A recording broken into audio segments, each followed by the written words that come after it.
सच्चे मन से बोलिए नागेश्वर महादेव की जय।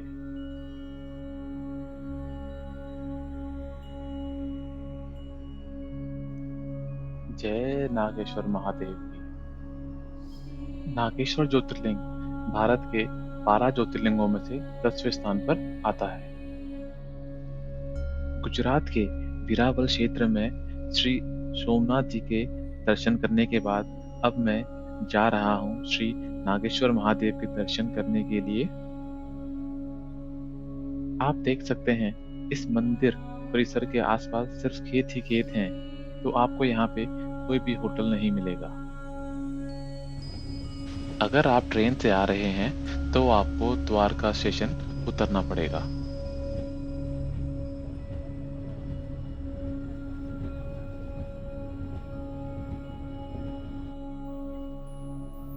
सुबह के 8:30 बज गए हैं और मैं पहुंच गया हूं द्वारका के रेलवे स्टेशन।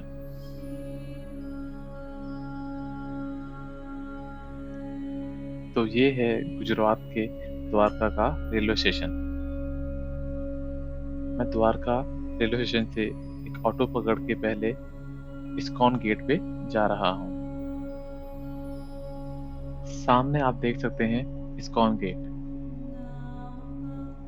इस्कॉन गेट के बिल्कुल सामने से आपको ये वाला टेम्पो मिल जाएगा और ये टेम्पो आपको 30 रुपए में सीधा नागेश्वर जी के टेम्पल ले जाएगा। सामने आप इस्कॉन गेट देख सकते हैं। इस गेट से अगर आप अंदर जाएंगे तो आप द्वारकाधीश के मंदिर के दर्शन कर सकते हैं। 9:15 बज गए हैं और अब मैं जा रहा हूँ श्री नागेश्वर महादेव जी के मंदिर।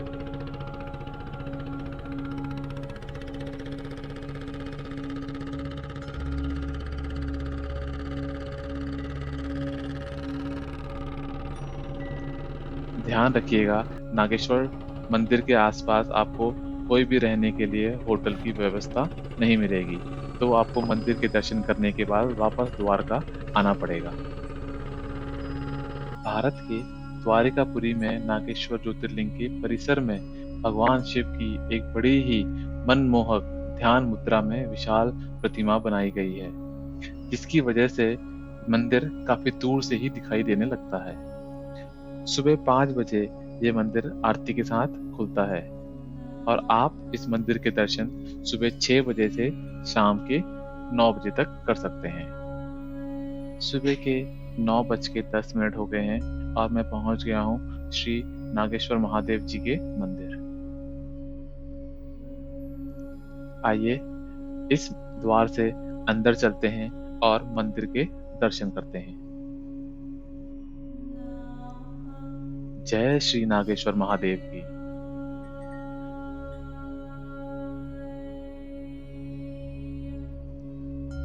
पुराणों और अन्य हिंदू धर्म शास्त्रों में ज्योतिर्लिंग को भगवान शिव की ऊर्जा का प्रतीक माना गया है।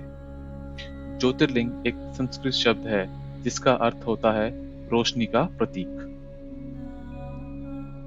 मान्यताओं के मुताबिक जिन 12 स्थानों पर शिवलिंग मौजूद हैं, उनके ऊपर ज्योति के रूप में स्वयं शिव जी विराजमान हैं। यही कारण है इन्हें ज्योतिर्लिंग कहा जाता है। हिंदू धर्म में ज्योतिर्लिंग का बहुत ही विशिष्ट महत्व है। कहा जाता है कि ज्योतिर्लिंगों के दर्शन मात्र से भक्तों के सभी पाप नष्ट हो जाते हैं, भक्तों की मनोकामनाएं पूर्ण होती हैं और घर परिवार में सुख और समृद्धि की बढ़ोतरी होती है। नागेश्वर का अर्थ है नागों के देवता। इस मंदिर में स्थापित ज्योतिर्लिंग के दर्शन करने से कहा जाता है कि विष से संबंधित सभी रोग मुक्त हो जाते हैं। नागेश्वर मंदिर के मुख्य गर्भगृह के निचले स्तर पर भगवान शिव जी की ज्योतिर्लिंग की स्थापना की गई है। इस ज्योतिर्लिंग के ऊपर भगवान शिव जी का एक चांदी का बड़ा नाग स्थापित किया गया है। इस अद्भुत ज्योतिर्लिंग के पीछे ही माता पार्वती की प्रतिमा भी स्थापित की गई है। आप पूजा की सामग्री मंदिर के अंदर से ही ले सकते हैं। अगर आप श्री नागेश्वर महादेव की कोई स्पेशल आरती करवाना चाहते हैं तो आप वो भी मंदिर परिसर के अंदर जाके कर सकते हैं। नाग नागिन का जोड़ी चढ़ाना यहाँ का महत्व है भगवान को। अभिषेक पूजा चढ़ाने वाले ज्योतिर्लिंग के ऊपर पूजा अपने हाथों से चढ़ा सकते हो। नाग नागिन का जोड़ी। हर हर महादेव। जय श्री नागेश्वर ज्योतिर्लिंग की।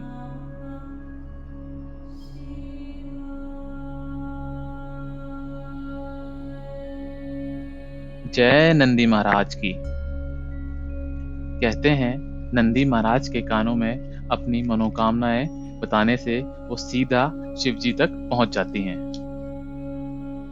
आइए श्री नागेश्वर ज्योतिर्लिंग के दर्शन करें और कहें हर हर महादेव, जय भोलेनाथ।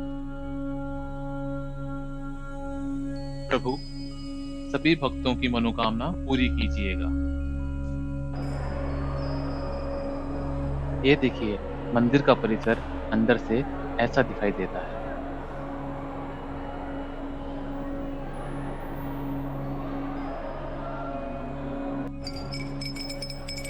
मंदिर परिसर में मां शेरावाली माता की एक बहुत ही अत्यंत सुंदर मूर्ति की स्थापना की गई है।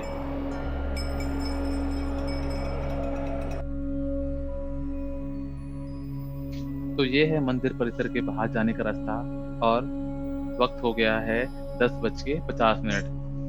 मेरे दर्शन पूरे हुए। हर हर महादेव।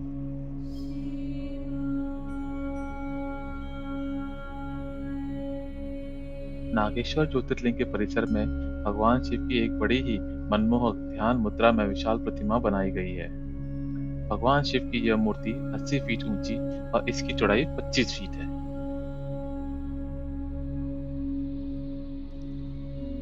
आइए मंदिर की परिक्रमा करें और जानें कि किस तरह इस ज्योतिर्लिंग की स्थापना हुई।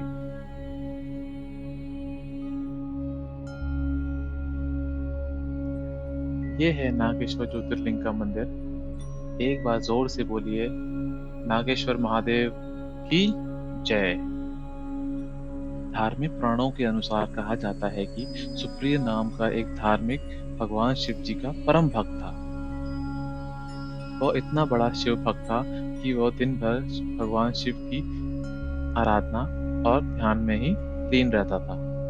वह अपने सारे कार्य भगवान शिव जी को ही अर्पित किया करता था। सुप्रिय की शिव भक्ति और पूजा आराधना दारुका नाम के राक्षस को बिल्कुल भी पसंद नहीं थी। वह निरंतर यह प्रयत्न करता था कि किस तरह सुप्रिय की पूजा आराधना में विघ्न पैदा कर सके। एक दिन सुप्रिय अपनी नौका पर सवार होकर कहीं जा रहा था। तभी दारुका ने उस पर हमला कर दिया और नौका में सवार सभी यात्रियों को पकड़कर अपनी राजधानी ले गया, जहां पर उन्होंने सबको बंदी बना लिया। सुप्रिय शिव जी का परम भक्त होने के कारण वो कारागार में भी निरंतर भगवान शिव की पूजा आराधना करने लगा। वह अपने साथ कारागार में कैद किए गए यात्रियों को भी भगवान शिव की भक्ति के लिए प्रेरित किया करता था। जब दारुका को सुप्रिय की शिव भक्ति का समाचार मिला तो वो अत्यंत क्रोधित होकर उसके कारागार पहुंच गया।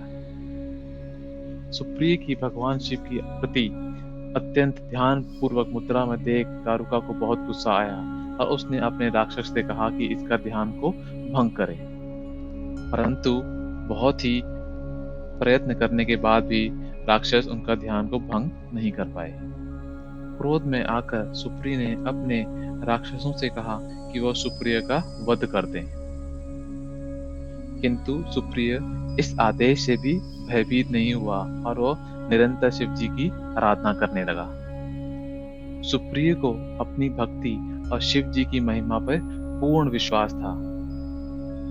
उसकी प्रार्थना शिव जी ने स्वीकार की और कारागार के एक ऊंचे स्थान पर चमकते हुए सिंहासन पर स्थित होकर ज्योतिर्लिंग के रूप में प्रकट हुए। शिव जी ने अपने परम भक्त को दर्शन दिए और अपना पशुपत अस्त्र भी प्रदान किया। भगवान शिव के अस्त्र की मदद से सुप्रिय ने दारुका और उसके राक्षसों का वध किया और वध करने के बाद वो शिव जी के धाम चला गया। शिव जी के कहने पर ही इस ज्योतिर्लिंग का नाम नागेश्वर पड़ा। हमें कमेंट करके जरूर बताएं कि आपको 10वें ज्योतिर्लिंग की दर्शन करके कैसा लगा। जय नागेश्वर महादेव की। चैनल को सब्सक्राइब करके हमारा हौसला बढ़ाएं।